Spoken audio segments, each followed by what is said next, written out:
ఇటీవల దేవర cinema release కు ముందు జూనియర్ ఎన్టీఆర్ అభిమాని అయిన కౌశిక్ అనే బాలుడు క్యాన్సర్ తో బాధపడుతూ తాను చనిపోయేలోపు దేవర సినిమా చూడాలని చెప్పిన వీడియో సోషల్ మీడియాలో వైరల్ అయిన విషయం తెలిసిందే. దాంతో ఈ విషయం తెలుసుకున్న అభిమానులు బాలుడిని ఎన్టీఆర్ తో వీడియో కాల్ ద్వారా కల్పించారు. దాంతో ఎన్టీఆర్ తన అభిమానితో వీడియో కాల్ మాట్లాడారు. అలాగే వాళ్ళ పేరెంట్స్ కి ధైర్యం చెప్పి బాలుడికి కావాల్సిన వైద్య ఖర్చులన్నిటిని భరిస్తానని హామీ ఇచ్చారు. కానీ ఆ రోజు ఎన్టీఆర్ చెప్పినట్లు తమకు ఎలాంటి సాయం చేయలేదని బాలుడి తల్లి తాజాగా మీడియా వేదికగా చెప్పారు.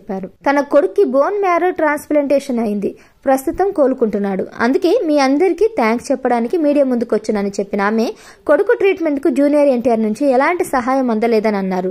ఎన్టీఆర్ మా కొడుకు వైద్య సహాయానికి డబ్బులు ఇస్తానని చెప్పినప్పటికీ ఆయన నుండి ఎలాంటి ఆర్థిక సహాయం రాలేదు. ఆయన వీడియో కాల్లో మాట్లాడిన తర్వాత కొందరు నా దగ్గరకు వచ్చి మేము మీకు సహాయం చేస్తామని అన్నారు. ఆ తర్వాత 3 రోజుల వరకు హెల్ప్ కోసం వేచి చూసాం, ఎవరూ సహాయం చేయలేదు. ప్రభుత్వం ద్వారా 11 లక్షలు, టీటీడీ ద్వారా 40 లక్షలు ఆర్థిక సహాయం అందింది. ఆ డబ్బుతోనే బాబుకు ట్రీట్మెంట్ చేయించాం. ప్రస్తుతం మా బాబు చెన్నైలోని అపోలో హాస్పిటల్లో చికిత్స తీసుకుంటున్నాడు. అయితే ఆసుపత్రి వాళ్ళు ఇంకా 20 లక్షలు కట్టాలని అడుగుతున్నారు అంటూ ఎమోషనల్ అయ్యారు. ఈ వీడియోని చూసిన నెటిజన్స్ ఇప్పటికైనా ఎన్టీఆర్ తన అభిమానికి సహాయం చేస్తే బాగుంటుందని అభిప్రాయపడుతున్నారు.